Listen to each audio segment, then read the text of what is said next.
सुप्रभात बच्चों। आज हम कक्षा 7 का सामाजिक की पुस्तक भाग 3 राजनीति विज्ञान का पाठ 2 स्वास्थ्य में सरकार की भूमिका का पहला प्रकरण भारत में स्वास्थ्य सेवाएं, इसके बारे में पढ़ेंगे। तो देखिए, ये हमारा पाठ 2 है, स्वास्थ्य में सरकार की भूमिका। यहाँ कुछ चित्र दिए गए हैं, आप इन्हें ध्यान से देखिए।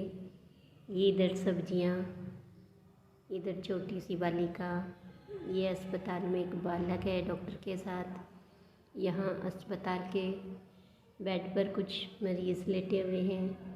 यहाँ पानी के लिए लाइन लगी हुई है। इसके बाद कुछ चित्र और हैं। ये देखो, महिला है, सिर पर मटकों में पानी लेकर आ रही है। इधर गांव में अस्पताल की गाड़ी है।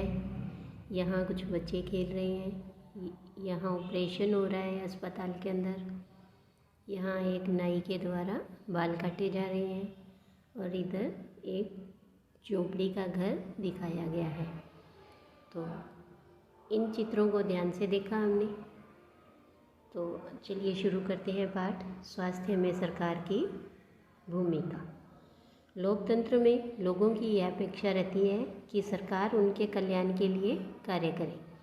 यह शिक्षा, स्वास्थ्य और रोजगार प्रदान करने और गृह निर्माण, सड़कों के विकास, बिजली आदि उपलब्ध कराने के माध्यम से हो सकता है। तो इस पाठ में हम स्वास्थ्य का अर्थ यानी स्वास्थ्य क्या है और उससे संबंधित क्या समस्याएं आती हैं, उसके बारे में हम पढ़ेंगे। तो चलिए शुरू करते हैं कि स्वास्थ्य क्या है। स्वास्थ्य के बारे में हम अनेक प्रकार से सोच सकते हैं। स्वास्थ्य का अर्थ होता है कि हमारा बीमारियों और चोट आदि से मुक्त रहना, लेकिन स्वास्थ्य केवल बीमारियों से संबंधित नहीं है। आपने उपयुक्त कॉलेज में से यानी इन फोटोज़ में से कुछ स्थितियों को ही स्वास्थ्य से जोड़कर देखा होगा। प्राय हम ध्यान नहीं देते कि उपयुक्त हर स्थिति का संबंध स्वास्थ्य से है। बीमारी के अलावा हमारे लिए उन कारणों पर भी विचार करना आवश्यक है जो हमारे स्वास्थ्य पर प्रभाव डालते हैं। उदाहरण के लिए, यदि लोगों को पीने के लिए स्वच्छ पानी और प्रदूषण मुक्त वातावरण मिले तो वे सामान्यतः स्वस्थ रहेंगे। दूसरी ओर, यदि लोगों को भरपेट भोजन ना मिले और उन्हें घुटन भरी अवस्था में रहना पड़े तो उनके बीमार पड़ने की संभावना अधिक है। तो हम सब चाहते हैं कि हम जो भी कार्य करें चुस्ती से और ऊंचे मनोबल के साथ करें। सुस्त और अकर्मण्य रहना, चिंताग्रस्त होना और लंबे समय तक डरे डरे रहना स्वस्थ जीवन के लक्षण नहीं है। इसलिए हम सबको तनाव मुक्त और प्रसन्न रहना चाहिए। हमारे जीवन के ये सभी पहलू स्वास्थ्य के हिस्से हैं। तो ये देखो कि क्या आप इन सभी चित्रों में ये कुछ को स्वास्थ्य से संबंधित समझते हैं? हाँ, क्योंकि सभी भी जितने भी हमने पहले चित्र देखे थे, ये और ये सभी हमारे स्वास्थ्य से संबंधित हैं। ऊपर दिए गए कोलाज में 2 स्थितियाँ ऐसी हमें छांटनी थी जो बीमारी से संबंधित नहीं है लेकिन हमारे स्वास्थ्य से संबंधित है। तो इसमें हमने देखा था कि जैसे ये है जो नाई बाल काट रहा है, ये हमारे स्वास्थ्य से संबंधित है। अगर हम स्वच्छ रहें तभी हम स्वस्थ रह सकते हैं। एक ये है कि इधर बच्चे खेल रहे हैं, तो खेल से हमें स्वास्थ्य लाभ मिलता है। तो इसके बाद आगे देखो, भारत में स्वास्थ्य सेवाएं। आइए हम भारत में स्वास्थ्य सेवाओं के कुछ पहलुओं का निरीक्षण करें।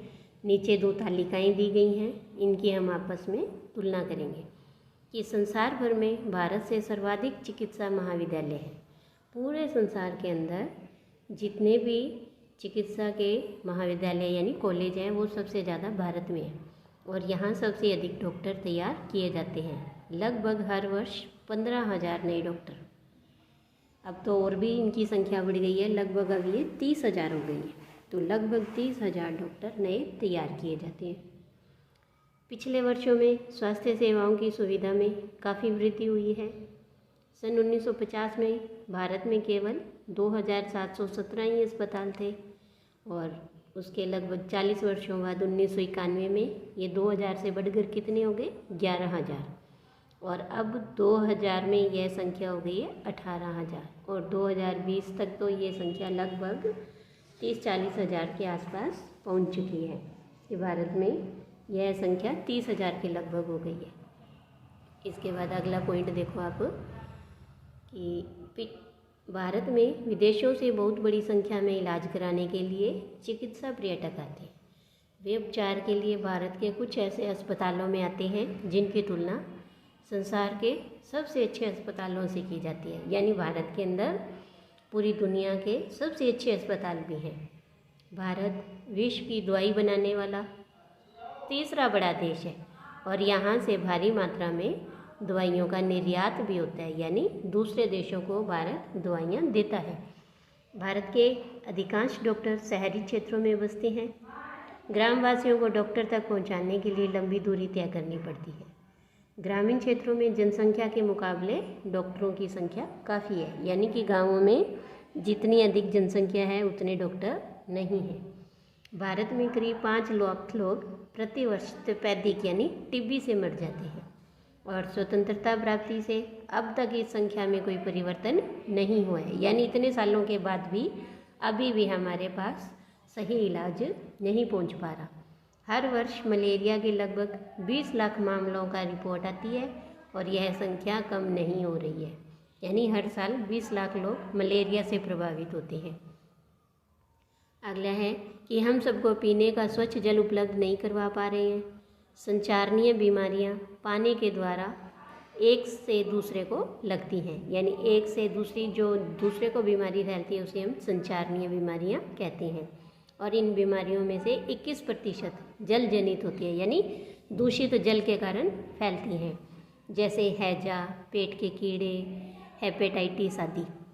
भारत के समस्त बच्चों में से आधों को खाने के लिए पर्याप्त भोजन नहीं मिलता है और वे अल्प पोषण के शिकार रहते हैं, यानी वे कमज़ोर रहते हैं।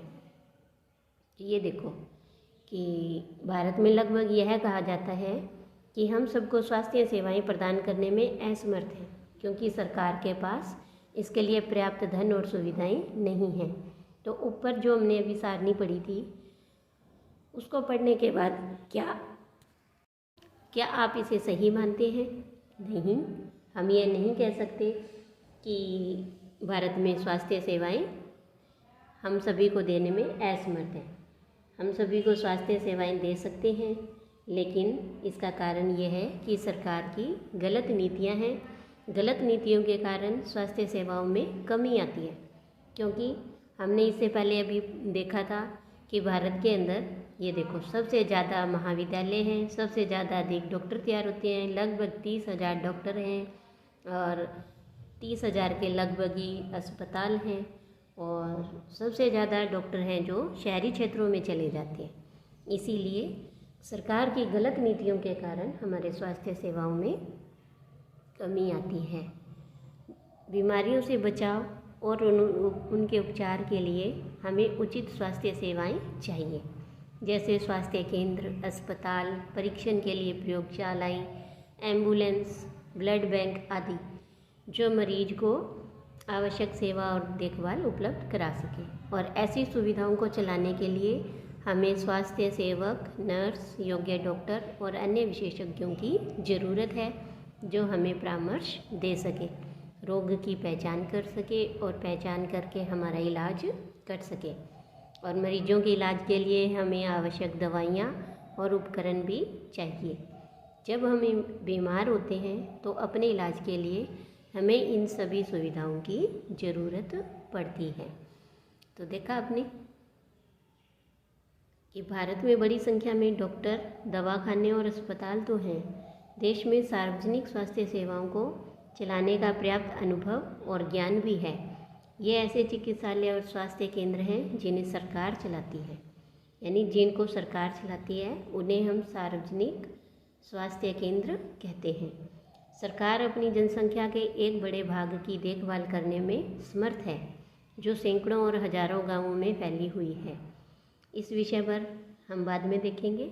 अभी आगे देख लेते हैं कि इसके साथ साथ चिकित्सा विज्ञान में बहुत ही ज़्यादा प्रगति हुई है और जिसके चलते देश में इलाज की नई तकनीक और विधियां भी उपलब्ध हैं।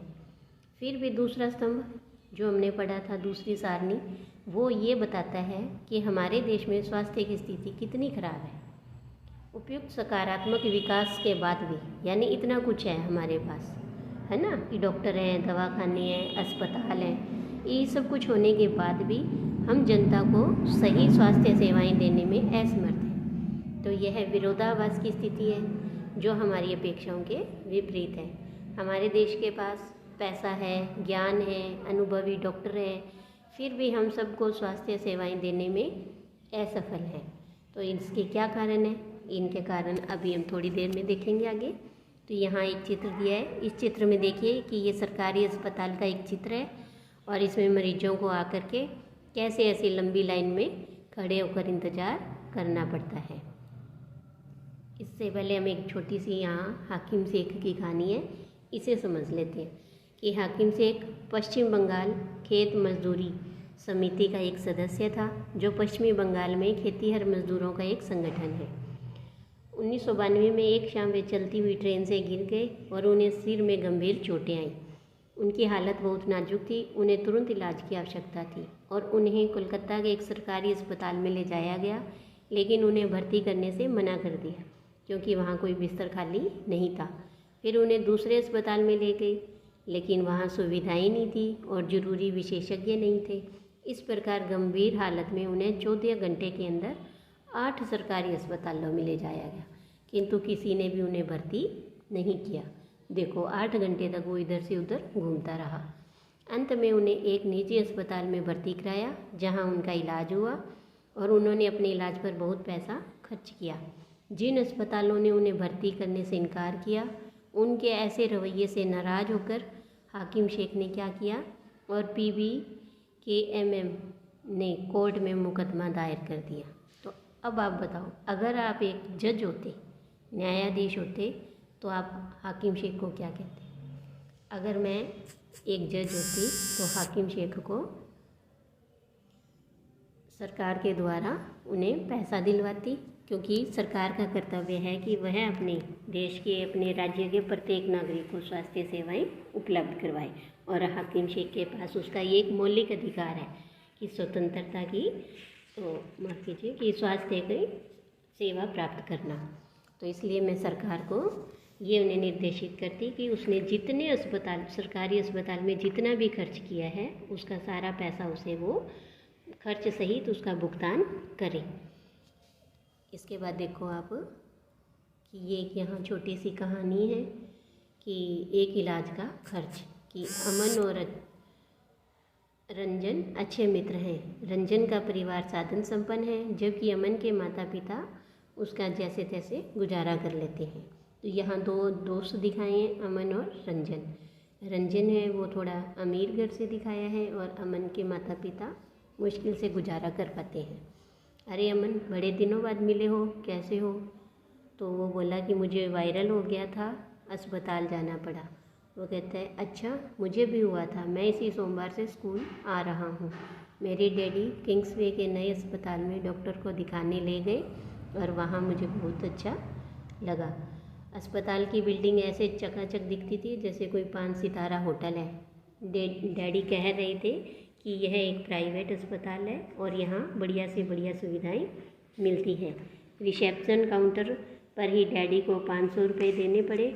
डॉक्टर को दिखाने से पहले ही पता था और वहाँ बड़ा अच्छा संगीत बज रहा था। सब कुछ कितना साफ़ सुथरा और जगमग था। तो डॉक्टर उनसे बोल ये कि क्या तुम रियलिटी टीवी पर बैटमैन वाला चुटकुला सुना है? हाँ। तो छोटे जनाब, यह गुलाबी रंग की गोली दिन में 3 दफ़ा लेनी है। यह सफ़ेद सोने से पहले और शरीर के दर्द के लिए है और एक सिरप है, घबराओ नहीं, बढ़िया स्वाद है इसका। धन्यवाद डॉक्टर, मुझे तो अभी से ही ठीक लगने लगा है। इसके बाद देखो कि तुम्हें ये सारी बातें बताने के लिए मैं कब से इंतज़ार कर रहा था। अपनी तो कहो, तुम किस अस्पताल में गए? तो वह तुम्हारे वाले अस्पताल जितना अच्छा तो नहीं था। पहले तो अब मुझे ले ही नहीं जाना चाहते थे क्योंकि इसमें बहुत समय लगने वाला था। और सच में कितना ज़्यादा समय लगा। हम सब एक बड़े से सरकारी अस्पताल में गए। हमें ओपीडी काउंटर पर ही एक लंबी लाइन में इंतज़ार करना पड़ा। मेरी तबीयत इतनी ख़राब हो रही थी कि मैं पूरे समय अब्बा के सहारे ही टिका रहा। जब हमारी बारी आई तो डॉक्टर ने मेरी जांच की और खून की जांच कराने के लिए कहा। इसके बाद हमें एक और लंबी लाइन में खड़ा होना पड़ा जहां जांच के लिए खून लिया जा रहा था। वहां भी बहुत भीड़ भड़क्का हो रहा था। हमें 3 दिन बाद खून की जांच का नतीजा मिला। फिर हम वापस अस्पताल गए और उस दिन वहाँ कोई दूसरी डॉक्टर बैठी थी। तो डॉक्टर ने बोला कि मुझे इसका ओपीडी कार्ड दिखाओ और खून की रिपोर्ट दिखाओ, जल्दी करो। तो डॉक्टर ने क्या बोला कि इसे वायरल हुआ लगता है, कोई फिक्र की बात नहीं है, बुखार उतारने की यह गोली है, बस और कुछ नहीं है। तो मेरा अस्पताल तो बढ़िया था, पर उन्होंने मुझे बहुत ज़्यादा दवाइयाँ दी और मेरे इलाज में खर्च भी ज़्यादा हो गई। रंजन ने बोला, अच्छा, मेरे इलाज में तो ज़्यादा खर्च नहीं हुए। तो ये दोनों मित्र आपस में बात कर रहे थे। तो ये देखो, आपने इस तरह से कहानी देखी, 2 अस्पतालों का चित्रण करवाया गया यहाँ पे।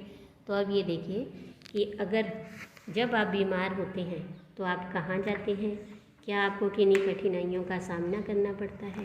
तो अपने अनुभवों के आधार पर हमें इस प्रश्न पर एक चर्चा करनी है। तो हाँ, अगर हम बीमार होते हैं तो हम सरकारी अस्पताल में जाते हैं। वहाँ लंबी कतार होती है और जांच करने के लिए जो मशीनें होती हैं वो लगभग हमें ये पता लगता है कि मशीन आज ख़राब है। या फिर हम खून जांच करवाने के लिए जाते हैं तो वहाँ भी हमें लंबी लाइन में खड़ा होना पड़ता है। और कई बार क्या होता है, डॉक्टर ऐसी दवाइयाँ लिख देते हैं जो कि अस्पताल में होती ही नहीं है और फिर वो हमें बाहर से खरीदनी पड़ती है। इसके बाद एक और प्रश्न है कि सरकारी अस्पताल में अमन को किन कठिनाइयों का सामना करना पड़ा। आपके विचार से अस्पताल कैसे बेहतर ढंग से काम कर सकता था। तो देखो, जब अमन गया सरकारी अस्पताल में तो वहाँ एक लंबी लाइन लगी हुई थी। उसे कई देर तक अपने अब्बा के सहारे ही खड़ा रहना पड़ा। फिर थोड़ी देर बाद उनकी खून जांच की बारी आई और वहाँ भी उन्हें लंबी लाइन में लगना पड़ा और 3 दिन बाद रिपोर्ट आई। और जबकि रंजन के अस्पताल में आधे घंटे के से पहले ही खून जांच की रिपोर्ट आ गई थी। अब ये अस्पताल में कैसे बेहतर ढंग से काम हो सकता था, क्यों कई इसके लिए कि प्रत्येक कर्मचारी को अलग अलग अगर काम दिए जाए तो अस्पताल में बेहतर ढंग से कार्य हो सकता था। इसके बाद देखो कि रंजन को इतना अधिक पैसा क्यों खर्च करना पड़ा, क्योंकि रंजन कहाँ गया था, वो निजी अस्पताल में, प्राइवेट हॉस्पिटल में गया था। वहाँ सुविधाएं अधिक थी, उस अस्पताल की बिल्डिंग ही होटल जैसी थी और उन्हें कई प्रकार के परीक्षण करवाए, जांच करवाई और इन सब चीज़ों की उनकी फ़ीस भी अधिक लगी थी, है ना। तो इसलिए रंजन का पैसा अधिक खर्च हुआ। इसके बाद देखो एक और प्रश्न है कि निजी अस्पतालों में हमें किन समस्याओं का सामना करना पड़ता है। तो सबसे पहले तो कि निजी अस्पताल में कई प्रकार की जांच करवाई जाती है और उस परीक्षण के अंदर क्या होता है, पैसा अधिक लगता है। और कई बार ये होता है कि गली में या मोहल्लों में कुछ छोटे डॉक्टर होते हैं जिन्होंने अपना हॉस्पिटल खोला होता है। तो लेकिन वो डॉक्टर क्या हैं, उनके अंदर MBBS जितनी योग्यता नहीं होती है और छोटे अस्पतालों में जांच भी नहीं हो पाती और उन्हें हमें जांच करवाने के लिए अलग से बाहर लैब में जाना पड़ता है। तो इस तरह से निजी अस्पतालों में हमें कई बार कई समस्याओं का सामना भी करना पड़ता है। तो आज के लिए इतना ही, धन्यवाद।